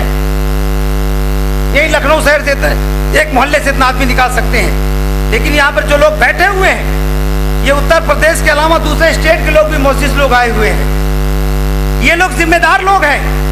इनके पीछे लाखों लाखों लोग हैं। वो अकेले नहीं है, इनके पीछे लाखों करोड़ों लोग हैं। वो लोग आ जाएं। इनको मालूम है अनीस मंसूरी एक ग्राम प्रधान तक भी नहीं है, ना ग्राम प्रधान है, ना सांसद है। सियासी हल्के में यही तो सोच पैदा हो गई है कि अनीस मंसूरी के पास कोई पद नहीं है। पसमानदा का पद है, ना तो विधायक है, ना एमपी है, ना कोई प्रोटोकॉल है। इसके पीछे लाखों करोड़ों लोग दीवाने हैं। पसमानदा के नेताओं के पीछे लाखों करोड़ों लोग दीवाने हैं। ऐसा क्या है भाई? एक अगर सांसद को कोई प्रोग्राम कराना होता है, विधायक को प्रोग्राम कराना होता है, तो बहुत से लोग कहते हैं भाई इनकी रैली में चलो, नहीं विधायक जी काम नहीं करेंगे। बहुत से लोग कहते हैं कि नहीं जाएंगे तो विधायक जी परेशान करेंगे। बहुत से लोग कहते हैं कि शायद कुछ काम में आ जाएंगे। बहुत से लोग ये सोचते हैं कि भाई क्षेत्रीय विधायक है, क्षेत्र के लिए कुछ काम करेंगे, चले चलो। तमाम तरह के बहुत से लोग डर में, दहशत में चले जाते हैं कि विधायक जी कहने में नहीं चलेंगे, मुकदमा लगवा देंगे। तो तमाम कई बातें सोच करके तब उनकी रैलियों में आदमी इकट्ठा होता है। लेकिन अनीस मंसूरी के पास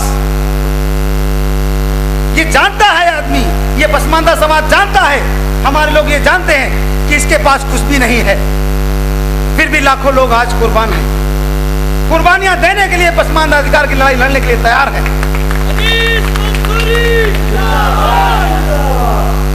ये उनकी रैली में 10 लाख की उनकी रैली में ये हमारा आज 1 लाख का मुसलमान भारी पड़ेगा उनको।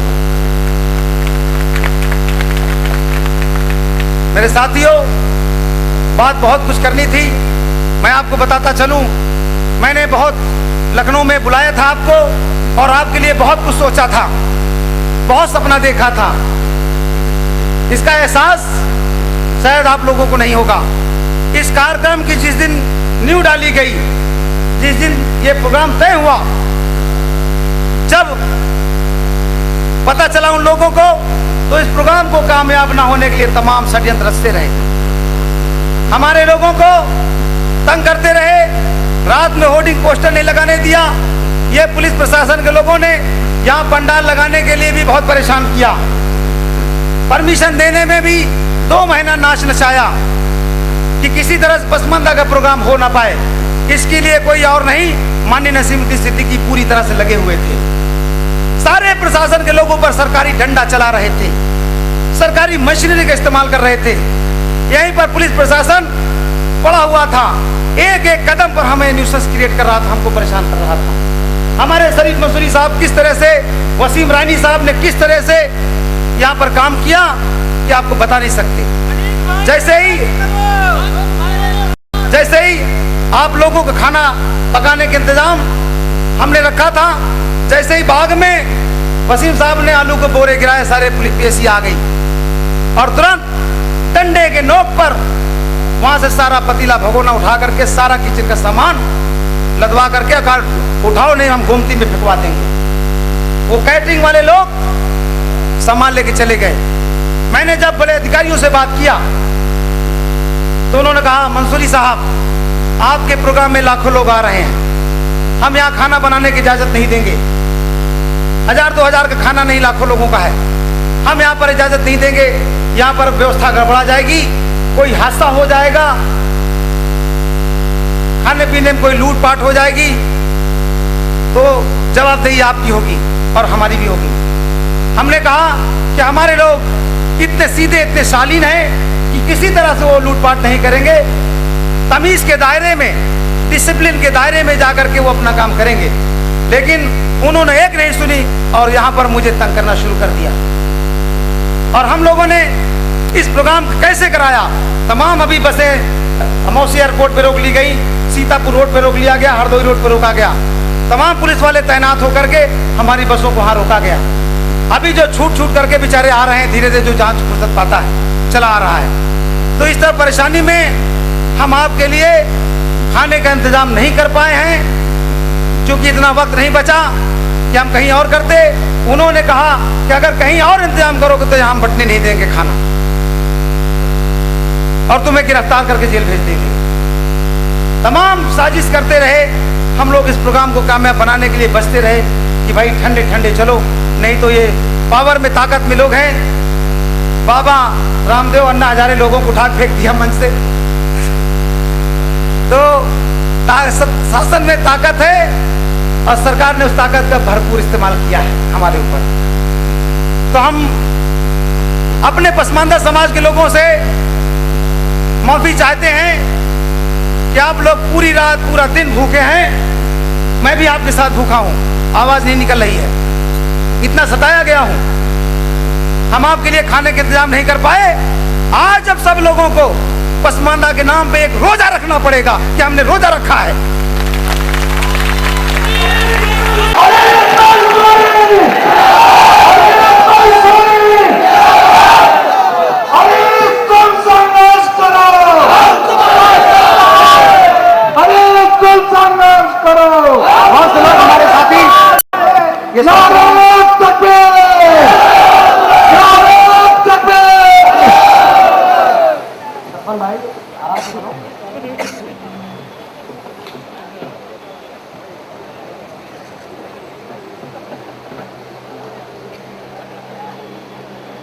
तो एक अदना सा हथियार बनाकर इस्तेमाल करने का काम शुरू किया है, जहां पर हम लोग संगठित होते हैं, जहां हम लोग इकट्ठा होने शुरू होते हैं। ये लोग हमारे बीच में सियासी मौलानाओं को भेज करके हमको अपने रास्ते से हटा देते हैं, बहका देते हैं। तो अब इनकी बातों में नहीं आना है। अब याद कर लीजिए और हाथ उठा के कह दीजिए मेरे साथियों आज कि ये पसमानदा समाज के जो भी ऐलान होंगे, ये पसमानदा तबके के लोग बात मानेंगे। सब लोग एक बार उठ करके हाथ उठा करके समर्थन दे दीजिए, मानेंगे।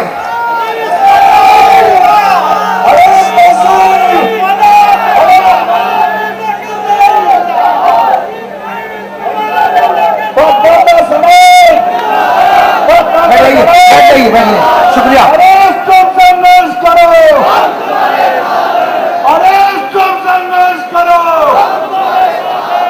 आपने जिस गर्मजोशी के साथ में पसमानदा संगठन को ताकत देने का वादा किया है, ये जोश और बलबला हमेशा कायम रहे।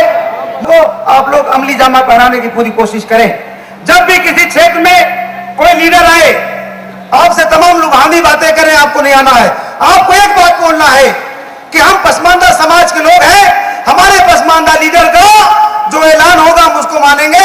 हमने 63 साल तक आपके पीछे चलने का काम किया।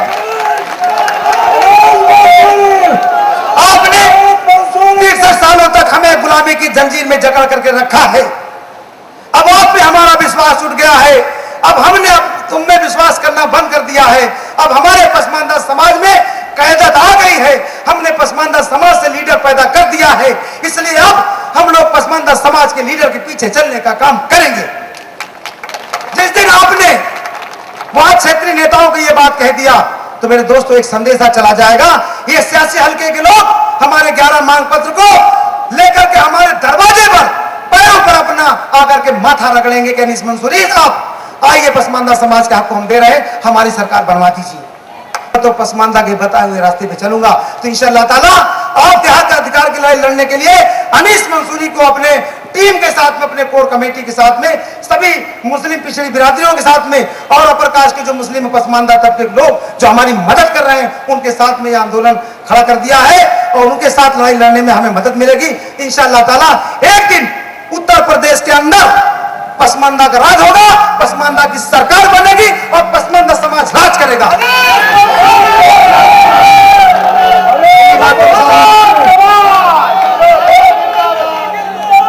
इन्हीं बातों के साथ मैं इकट्ठा हुए सभी मस्जिद हजरात, नौजवान साथियों, भाइयों बहनों, माओ, छोटे छोटे बच्चों, छोटी छोटी बहनें, बेटियों, हमारे बुजुर्ग हजरात, कोर कमेटी के लोग, मंच पर बैठे सभी मस्जिद हजरात और जो एक चीज मुझसे गुस्ताखी हो गई कि इस एक ऐसी शख्सियत बैठी हुई है जिसका मैं नाम नहीं ले सका, उठ के मैं चाहूंगा कि हमारे भाई सेठ अब्दुल जलील साहब जो मुंबई से तशरीफ लाए हैं हमारे बीच में है और ये नौजवान साथी हैं। आपने वही अपने क़यादत में काफी तादाद में लोगों को लाने काम किया है और आपने हमेशा पसमानदा समाज के लोगों का मान सम्मान बढ़ाने काम किया है और पसमानदा समाज हमेशा इनसे ताउन की उम्मीद रखा है और आपने हमेशा ताउन किया है समाज को। भाई जलील मंसूरी साहब आपका बहुत बहुत शुक्रिया। इन्हीं की बातों के साथ में भाई मुख्तार साहब, अंजुम अली मंसूरी साहब को और भाई शरीफ मंसूरी साहब और हमारे नईम इदरीसी साहब जिन्होंने अपने बड़े उससे और भाई अब्दुल रऊफ हाशमी साहब, नरेंद्र सिंह, हमारे नौजवान साथी गुस्सा साहब ने सबने इस प्रोग्राम को कामयाब बनाने के लिए अपनी पूरी कोशिश से ताउन से प्रोग्राम कामयाब बनाया। इसी के साथ बहुत बहुत शुक्रिया। अस्सलाम वालेकुम, खुदा हाफिज़। 1 मिनट बैठ जाइए। अब्दुल सत्तार मंसूरी साहब जो जिला अध्यक्ष है मुजफ्फरनगर के और उनका परिवार पसमानदा और मीना राय, वो सबसे पहले एक मुकुट पहनाना चाहेंगी राष्ट्रीय अध्यक्ष के लिए। जोरदार तालियों से इस्तकबाल कीजिएगा। जाइए जाइए।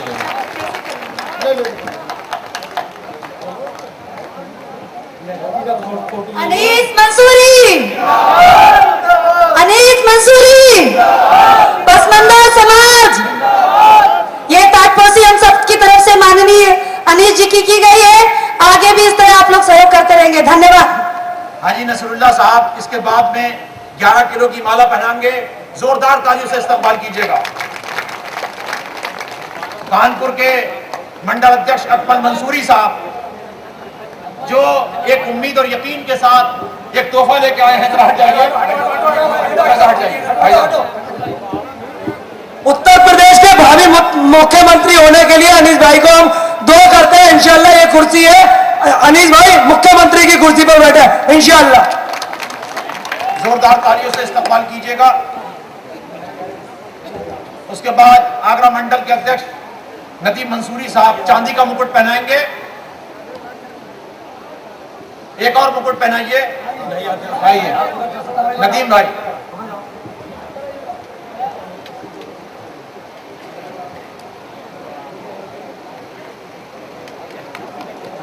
उसके बाद इकबाल भाई तैयार रहे। इकबाल मंसूरी साहब जो शिमला हिमाचल प्रदेश से आए हैं वो अनीस मंसूरी और वसीम रायनी साहब को खास शाल लेके आए हैं, वो उड़ा करके